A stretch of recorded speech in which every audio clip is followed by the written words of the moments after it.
Okay, so just a very quick review from last time. We talked about point continuity, right? And we had these three criteria. We got some practice with determining if functions were discontinuous at a point, determining why. You know, we have these three criteria that the function has to meet at the point A if it's continuous at A, right? The function has to be defined at A, the limit has to exist at A, and those two things have to agree, okay? All right, so today we're just going to extend what we were talking about to the concept of continuity on an interval. So now we're not just going to focus on a single point, but we're going to focus on all the points in some interval, all the infinite points. So if we want to do something like this, state the intervals over which a function is continuous, really the easiest thing to do is to identify the places where it's discontinuous, and then every place in between it should be okay, right? Think about what kind of our rule of thumb or our informal definition of continuity was. A function is continuous every place where I can put my pen on the board and graph the function without picking my pen off the board. Any place where I have to pick my pen off the board is going to be a discontinuity, right? Okay, so how would we go about this then? So it's a rational function, right? It's continuous at, we know how rational functions work. It's continuous every place where, as long as we don't have a zero on the bottom. Well, there are some zeros on the bottom at -2 and 0, right? If I factored that and set it equal to 0.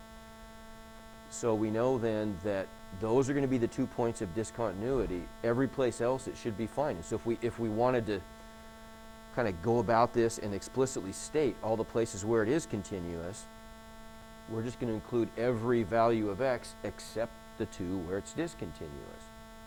Okay, it's a lot easier just to say x cannot equal -2 or 0. And then we really accomplish the same thing. But this is how we would state it if we're actually writing the domain out. Okay?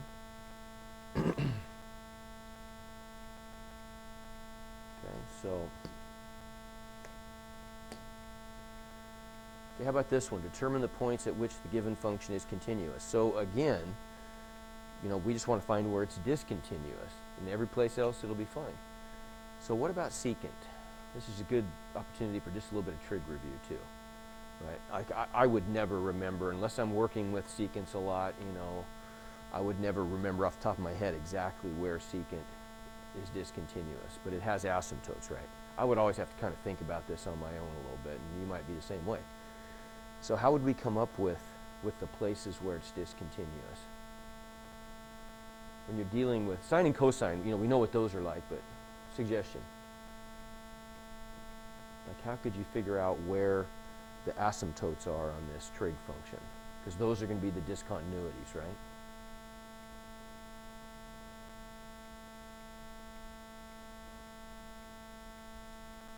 Say it again.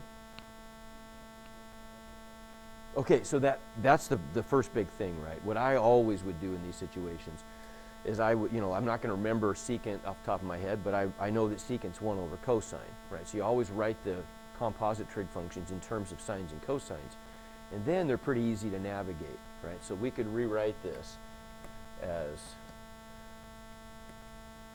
1 over, or 6 over, sorry.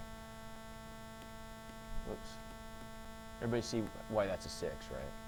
Because I've got this 6 out front of the secant, so that's going to get stuck in the numerator over cosine of 8x, right? So again, the only place where we're going to have trouble is where the denominator equals 0. So the things that x cannot be, the places where we would have to have an undefined function would be all the zeros of the denominator, right? So we could figure out what that is then. So we know that cosine of 8x cannot equal 0. Well, where is cosine of any angle equal to 0? If we look on the unit circle, cosine is the x or y coordinate of the unit circle? X. Good. Okay, so where would the x coordinates equal 0 on the unit circle? What 2 places? Okay, so there, right? That's one place where the x coordinate is 0, and there. And you could tell me specific angles, but if you do, you're only telling me the angles on the first lap of the unit circle, right? Really, there's an infinite number of places where cosine equals 0, and it would be every time the unit circle hits those two places on the infinite number of laps we could take forward or backward, right? Okay. So how would we name those places then? Because we're not just restricting ourselves here to 0 to 2 pi. We want to name them all, right? Everybody get what I'm saying? This is pi halves, 3 halves pi. What's that? 5 halves pi. What's that? 7 halves pi. 9 halves. But you get the idea, right? And if I start here and go backwards, that's negative pi halves, negative 3 halves pi. Yeah, so it goes forever, doesn't it? Now, what do all those have in common? They're odd multiples of pi halves, right? Okay, so that's really all we need to say here is that whatever's inside the angle, right? And it's just what we're theta, whatever we're taking the angle of, the cosine of, that's what cannot equal an odd multiple of pi halves, right? So 8x cannot be an odd multiple of pi halves. So now we got to say that mathematically, right? So 8x cannot equal what? Now, how are we going to say an odd multiple of pi halves? Because an odd multiple of pi halves is just an odd number times pi halves, right? 1, 3, 5, 7, negative 1, negative 3. So really the whole trick here is just how do I say an odd number? Ideas? How could I do that? Let's start off by saying, how could I say an even number?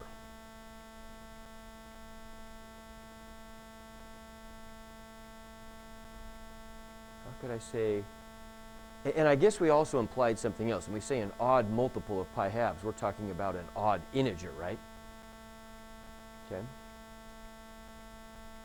So how could we're restricting ourselves to integers here, right? So we could say that if, I don't know what letter they use in different problems might use different letters, but we could call this the n, for example. If n is an integer,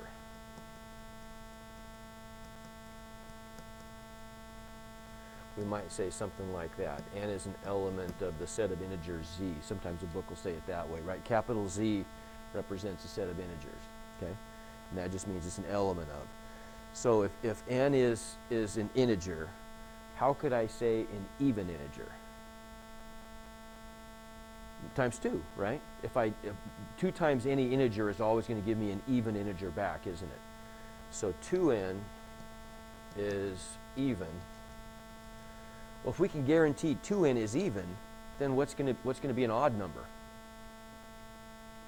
2n minus 1 or 2n plus 1, doesn't matter, either way, right? So we could do something like that. Like we could say, for example, let's just say 2n plus 1, how about? And it doesn't matter which one you use. Either way, it's going to work. So 2n plus 1 then would be odd, right? And it works, doesn't it? If n is 0, we get 1. If n is 1, we get 3. If n is 2, we get 5. Okay? So then 8x, if we're defining n as an integer, 8x cannot equal an odd multiple of pi halves. Well, there's my odd number, 2n plus 1 times pi over 2, right? Does that make sense? Okay, now we're trying to solve for x, though, not 8x, right? Because if we look at our original function, you know, it's written it's f of x. It's not f of 8x, right? So we want to know what's the domain, or what are the excluded values from f of x. So what's the last thing I have to do to solve for x there? Divide by 8, sure.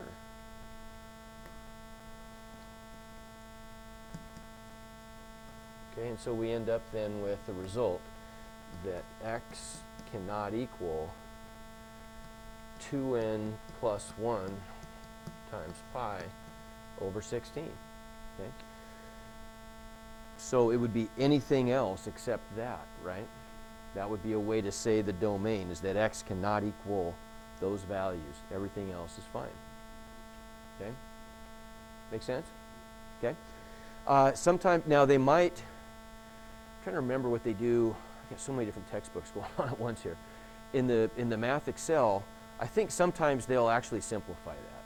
So if the answers look a little strange, I could just break this up into separate fractions, right? So I could do x does not equal 2.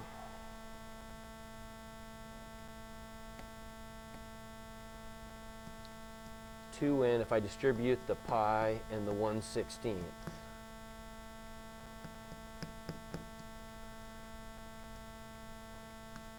Then I would get x is not equal to, well, 2 over 16 reduces, and so I get n pi over 8 plus pi 16ths. Really, either way is fine. But if you're getting some answers that look kind of strange, that don't look like that, well, then they probably just simplified. Okay, does that make sense? Okay.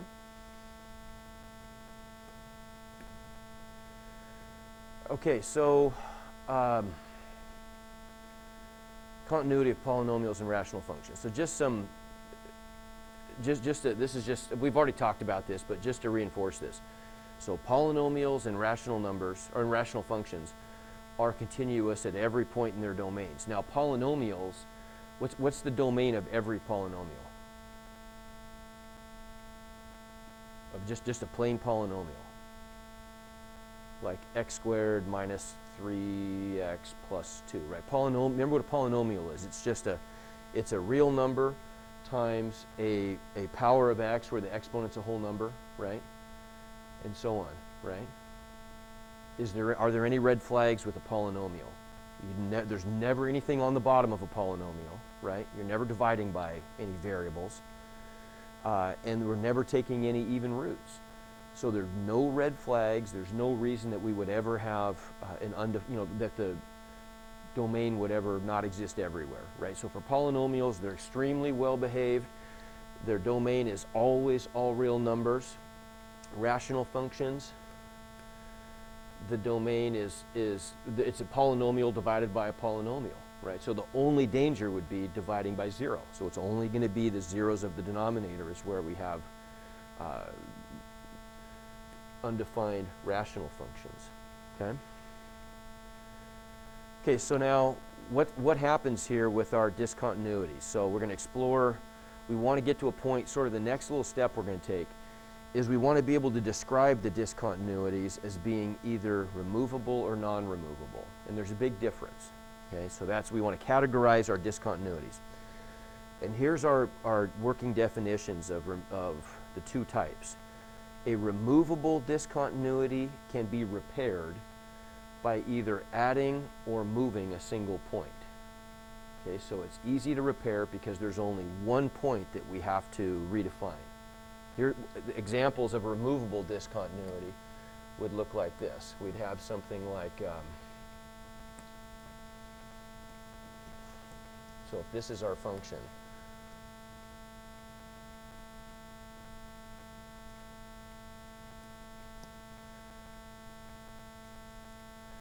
both of those are removable discontinuities, right? All I would have to do here is add a point. And all I would have to do here is move a single point, right? See what I'm saying? So those we consider to be removable discontinuities. You can repair them by repairing a single point. A non-removable discontinuity is one that would require moving multiple, or really an infinite number of points. Okay, so that's any place where the repair would be more significant. So something like, here's some examples. So obviously any asymptote is not repairable, right? I'd have to move an infinite number of points in order to fix any asymptote. But even things that would seem a little more benign, like something like that, That's a non-removable discontinuity. To repair that, wouldn't I have to drag an infinite number of points together? Because between any two intervals on a continuous function, there are an infinite number of points, right? Okay, does that make sense? Okay.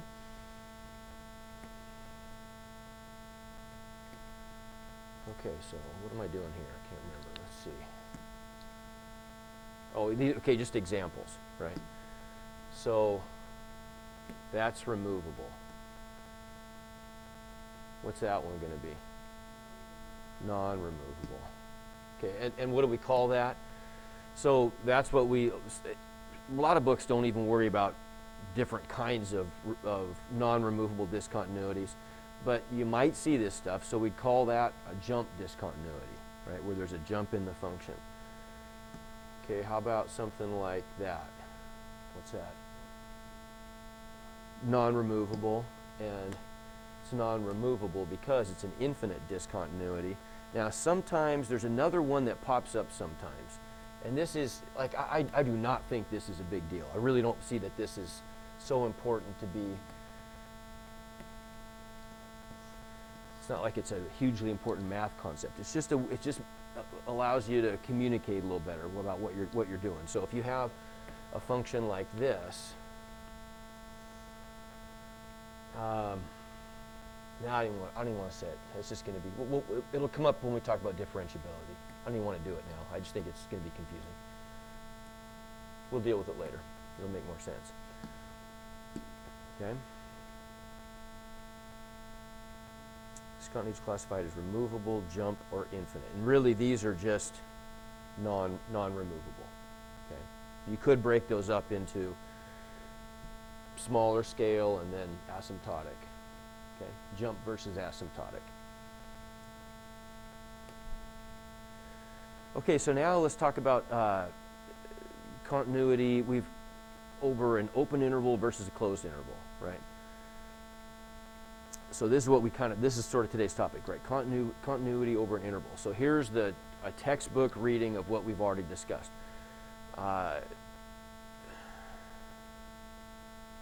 Here's the key part of this here. Right, here we go.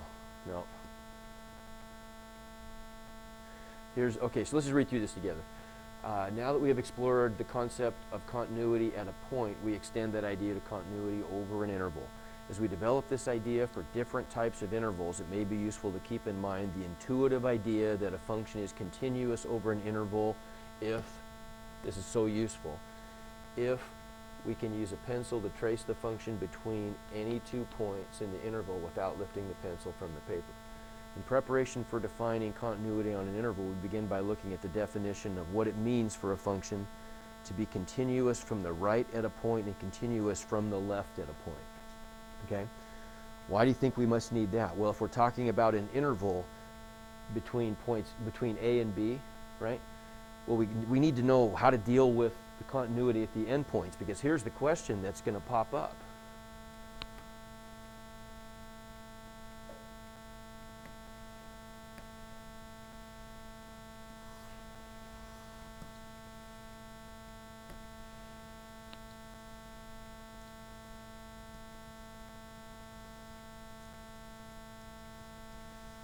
So if this is A and that's B, okay, my question to you is, if we're calling this F,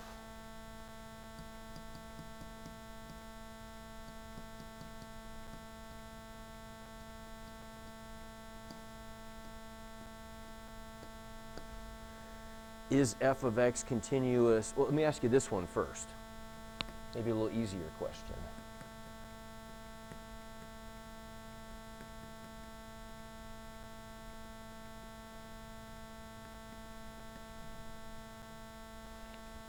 Is the function continuous on the open interval from A to B? Now, what's the difference between an open interval and a closed interval, first of all? Okay, does it include the endpoints or not, right? So the open interval just means that an ant walking on this function, he's stuck between the endpoints, but he can never actually step on the endpoints, right? So we would define that as values of x greater than A and less than B, right? So if the ant is walking, this is a tricky question. if the ant is walking on this interval, this open interval, is there ever a point where he couldn't take any steps to the left or the right? Thumbs up or thumbs down? Thumbs up for yes. Thumbs down. Okay, that's pretty good. You guys saw that. There's no place where he could, like, even as he approaches over here, he can still always take steps to the left. They just have to be increasingly small steps, right? You probably remember talking about this in Algebra 2, but remember the door example we went through a bunch, right? We talked about limits. If I'm walking towards the door, there's, I can walk forever, just cutting my distance. Like if I cut my distance to the door in half with every step, I'll always be moving, right? Mathematically speaking, but I'll just never get there, right?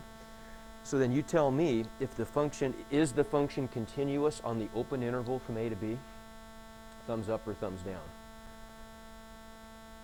That's okay, isn't it, right? Yeah, that's definitely yes. Definitely yes, because if it's discontinuous, then what would that mean to the ant? That would mean he wouldn't have a place to step, right? The ant always has a place to step between A and B. Agreed?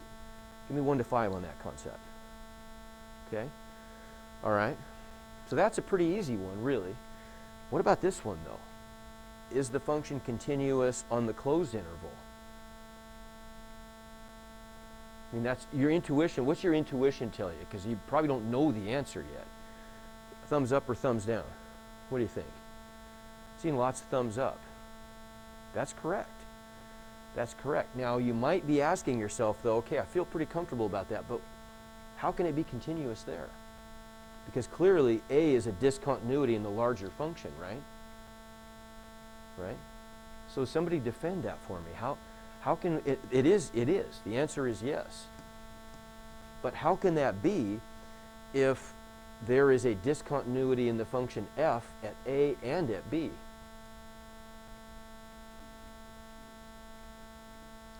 Say it again. Not to step on what? On A or B? Okay, but if we're talking about the closed interval, then we're saying he can step on it. Okay, they're defined on that interval. Okay, and there's the key. On this interval, right?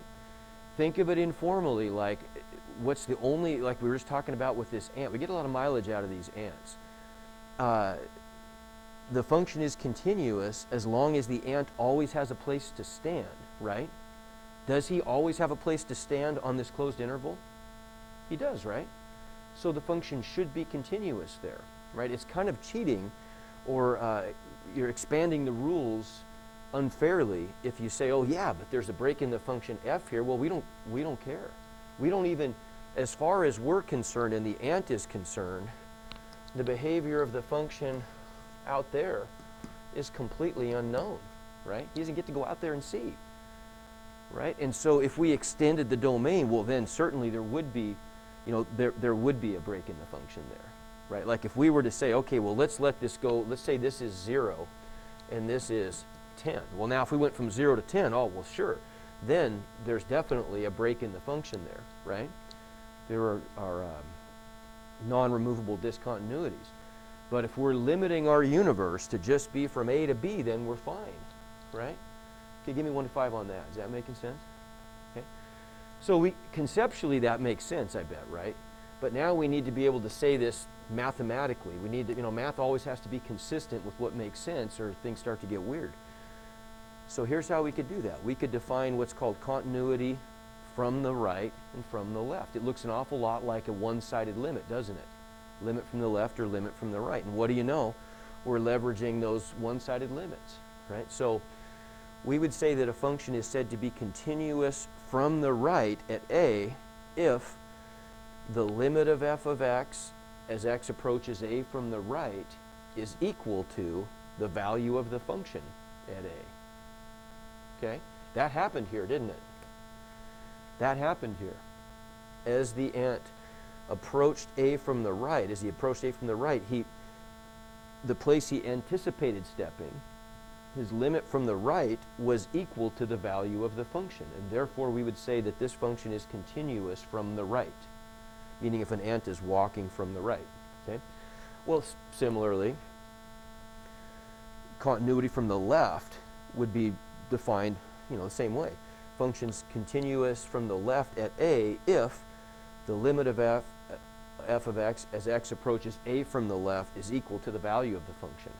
So doesn't that really imply all three criteria for point continuity there? The limit, in this case the one-sided limit, has to exist, the function has to exist, and they have to agree.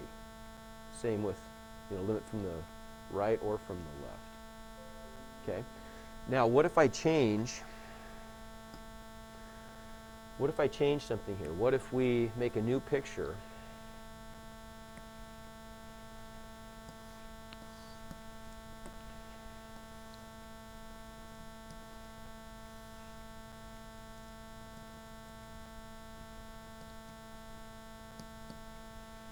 Is that function continuous on the closed interval from a to b?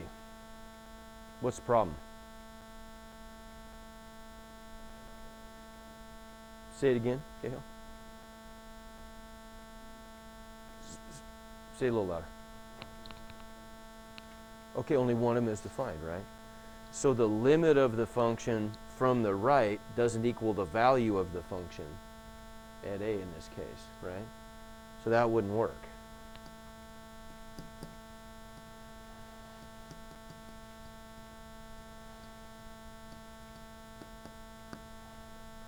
And the reason it's not is that situation, right? Okay.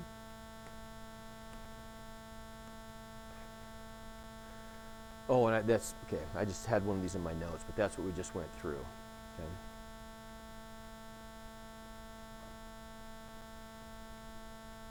Okay.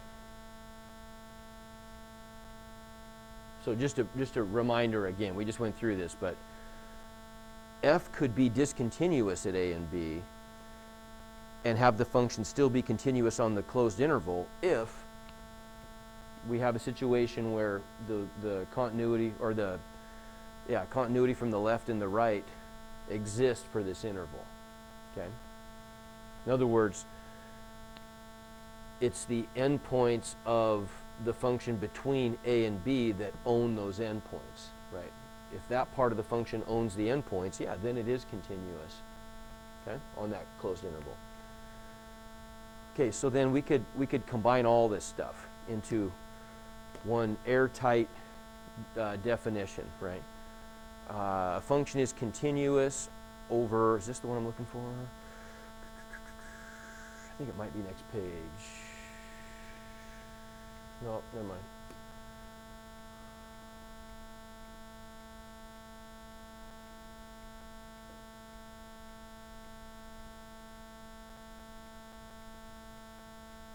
Yeah, here it is. Okay.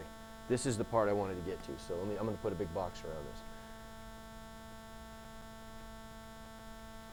this. A function f of x is continuous over a closed interval from a to b if it's continuous at every point in the open interval and it's continuous from the right at a and it's continuous from the left at b. Okay? Make sense? So we define continuity on a closed interval from a to b as being, the criteria would be it's continuous on the open interval, so I can draw everything between the endpoints without picking my pen off the board, and we have this continuity from the right at a and continuity from the left at b. Okay? All right, give me 1, 5. Okay? All right. So let's end with a little more challenging one here. So state the intervals over which this function is continuous. There's some good, most of what we do in this class is algebra review, honestly. We introduce new calculus concepts, but really most of the math we do is just reviewing and extending algebra. And you're going to be so good at algebra at the end of it. You'll do more algebra this year than you've done cumulatively in your entire life prior to this, just this 1 year, I promise you. Okay, so what do you think? Talk to me about this.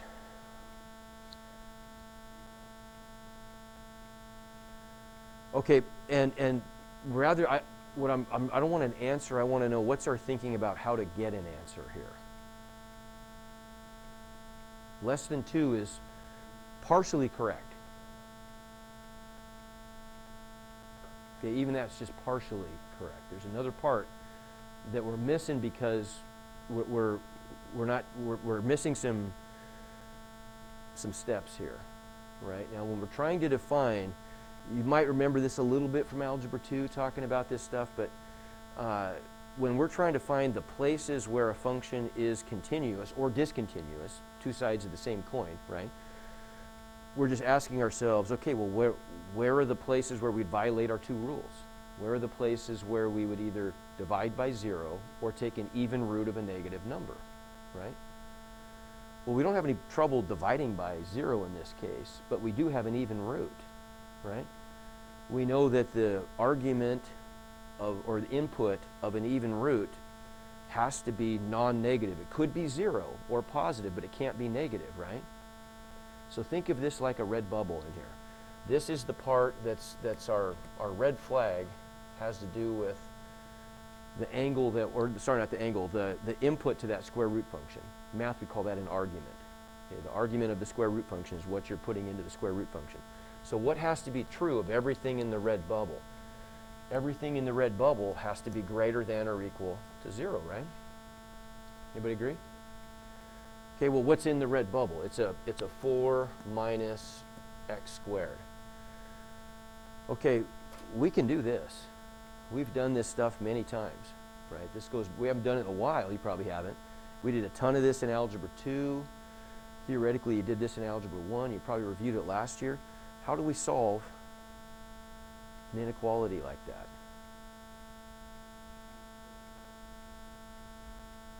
Say it again. Well, okay, I mean, yeah, we could. Let's not, because we want to be careful about doing that, because what if we want to be able to track any changes in the direction of the inequality. Okay, we got to isolate x, really, is all we're doing, right? So what are the steps to isolate x? I could either subtract 4 and then divide by -1, or I could just move the x, add the x squared to this side, and then flip the whole thing around, right? Either way, you see that I'm going to get that. I'll let you just pause and think about that a second, right? Does that make sense? Because remember, when I multiply or divide both sides of an inequality by a negative, I have to flip that inequality direction, right? Flip the direction of the inequality. Okay, now what? Okay, square root, right? If I square root both sides here,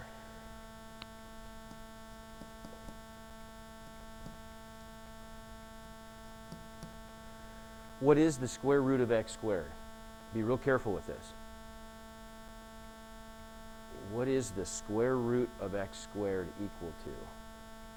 This is the part that always gets skipped, and this I want to spend just a second talking about this, because this will save you a lot of pain and suffering if you can internalize this concept. Now, if we're solving, when are we out of here?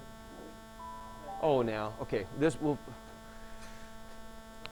You don't really have to do this problem to do the assignment, but we'll pick this up next time because I want to talk about this. It's really important. If you feel like in control of these kinds of problems, math gets a lot easier.